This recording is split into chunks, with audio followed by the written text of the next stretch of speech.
Jojo, front right here. First of all, congratulations on a spectacular career. So I guess now that you got through the fight week, the fight's over, you no longer have to talk about retirement anymore. What are the emotions going through your mind right now? Yeah, they've not hit me yet. Just had a couple of interviews that it made me cry, but yeah, afterwards I feel like the adrenaline's still going, so I'm doing okay. I'm not a sobbing mess So yet. that's gonna come later tonight then. Yeah, a few whiskeys and I'll be going away with it. In terms of the actual fight, that first round, obviously, her game plan was pretty apparent. Take you down and try to control you there. So I guess what adjustments did you guys feel like you had to make between round 1 and 2 to pick up this win? Yeah, for sure, grappling should be banned in MMA. Yeah, I asked John how did she take me down? He says through a knee, so no close range. So we changed that up, and thankfully she didn't get me again after that. In the third round, obviously, you hit her with that spinning back fist.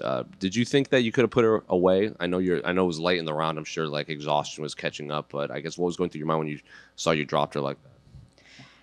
Yeah, I didn't think. I was just going for the kill and wanted to get that finish. So that's what was going through my mind. Just go get that finish, get it. But when you heard split decision, were you pretty confident that it was going to be your hand raised? You're never confident when it goes to the judges. These guys, bane of my life, bane of my career when I've lost via decision. So, yeah, never leave it to the judges because those guys are, well, every fighter's opinion on the judges. What are you going to do with what are you going to do now that you're not a full-time fighter? Are you going to be a coach? Are you going to stick around in the gym? What are your plans? Well, luckily I married a head coach who has a gym, so that's my retirement. Going to take over the gym. No, going to help him with the team, the gym, and on Monday I get my new keys to my new house, which Congrats. is thank you. It's a 1 floor, so no more stairs. So that's my retirement. Final one for me. What do you want people to remember most about your career when they look back on Joanne Wood's UFC tenure? Just Scottish lass, just never gave up, and yeah, just my one motto was always never give up, and you don't have to be loud to be heard. Was that a great fight to go out on? Obviously, nearly got the finish, but just to even have a little scrap and hit her with the spinning back fist, which you've shown so many times during your career. Are you happy with this one as the last one? I mean, the last minute, yeah. Happy with that. If it was just that, yeah, I'm happy. And that was one fight that I always wanted to get back. I actually didn't watch the first fight until when I started this camp, and that was 9 years ago. I've never watched that fight since, because I knew there was a lot of shit that went down on fight week, and that Jojo is long and under the ground. We hear people retire from this sport a lot, and then obviously in a couple of years they get bored or whatever and want to come back. You'll be in the gym, you'll be around it. Are you sure that no, this is my time to walk away and I'm satisfied with everything, or do you think maybe eventually you could get tempted back in? Yeah, I know a lot of people are like, why are you saying you're retiring? Like, don't say that. But I'm retiring on a good note. Even before this win, I was sure, and I want it to be like that. I'm good for money. I'm good. Like, I've worked my ass for this moment to, walk away in a good note and know that this is where I'm supposed to be, and I'm healthy and happy and content and still going to be involved in martial arts and fighting, but just not myself. Mm-hmm. Well, you earned it. Pioneer for the UK scene as well, so thank you for that, and congratulations on a great career. Thank you so much. Jojo, right here to your right. Congrats again on the win. I'm just wondering about the timing of this. Was there any thought in holding on? Probably the UFC is going back to the UK later this year. Did you think at all about maybe retiring over there? Yeah, for sure. I was always waiting for that Scottish call. If they go back to Scotland, I was for sure going to be on that card. But, I don't know if that's going to happen anytime soon. Would I come out of retirement to go there?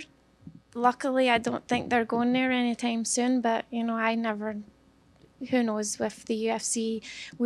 I'm probably going to be the last one to know if that happens, but yeah, this is it, final done. I'll be there watching.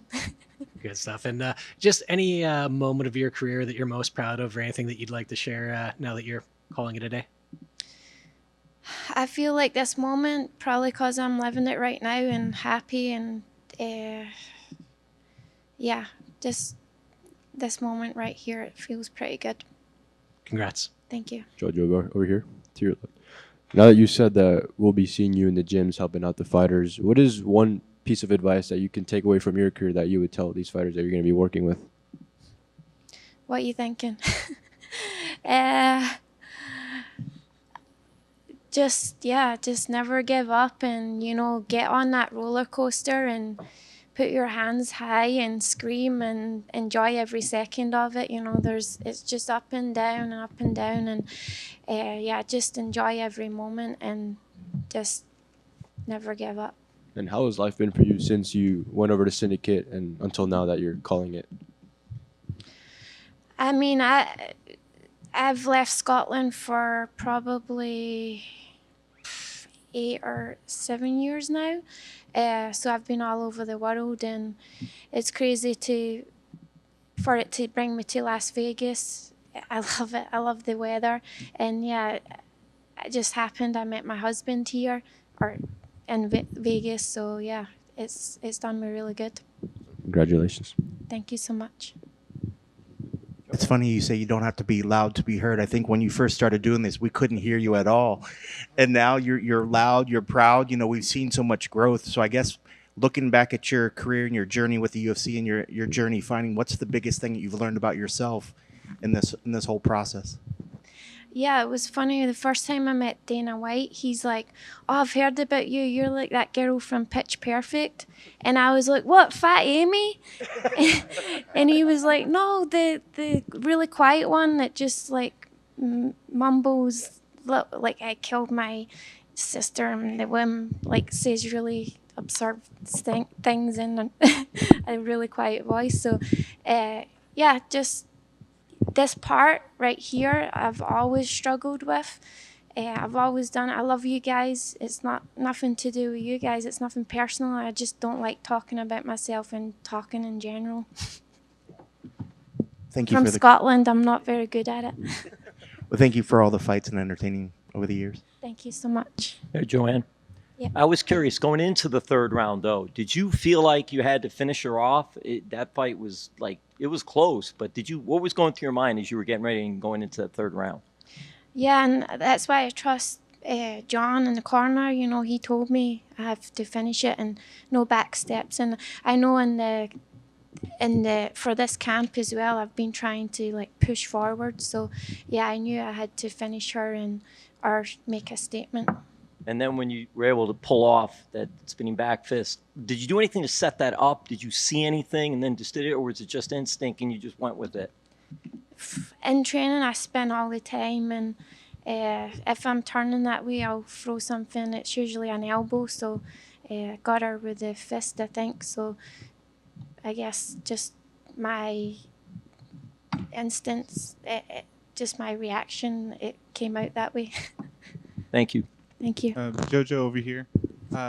How do you look back on your canceled title fight with Valentina Shevchenko? I know that was supposed to happen like 4 years ago. How do you look back on all of that? I mean, I'm someone that lives by everything happens for a reason. That fight for me that I took, when UFC fight calls for a fight, you usually take it as a fighter. So looking back, should I not have took the fight? Well, obviously not, because that didn't go my way, and also I took really not well afterwards. So looking back, but that's hindsight. It's in the past now. It still got me to this moment. And last time you fought in London, they didn't let you have your flag out. How important was it to you to interrupt the flag this week? So I was so good. I've always had my flag, and yeah, just I'm proud to fly the flag. How do you celebrate with the family tonight? Well, luckily T from Scotland, who was in my corner, brought some good whiskey, so we're gonna get into that tonight. And the PI gave me some concussion supplements, so I'll probably throw that out the window and drink the whiskey.